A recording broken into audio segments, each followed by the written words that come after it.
বাংলাদেশ জামাত ইসলামী 1971 সালের যে ভূমিকা, এতদিন পর্যন্ত যে মিথ্যা রচনা, আপনারা বদরুদ্দিন ওমরের ইতিহাস পড়বেন, তার যে লিখিত বইতে আমরা পড়েছি মুক্তিযুদ্ধ নিয়ে যে সমস্ত কল্পকাহিনী লিখা, এগুলো 100 ভাগের 90 ভাগ মিথ্যা।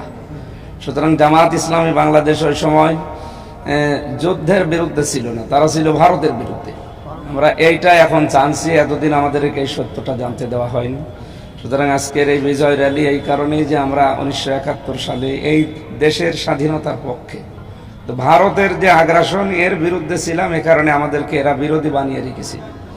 এবং আগামীর বাংলাদেশ আমরা ভারতের তাবেদার মুক্ত করে এ দেশকে স্বাধীন চেতা হিসাবে আমরা চলতে চাই আগামীতে। এইটাই আমাদের উদ্দেশ্য আজকের এই র্যালির।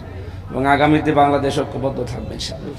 আমরা মনে হয় দল, মত, জাতি, বর্ণ, ধর্ম নির্বিশেষে এদেশে যারাই জন্ম নেবে তারাই যেহেতু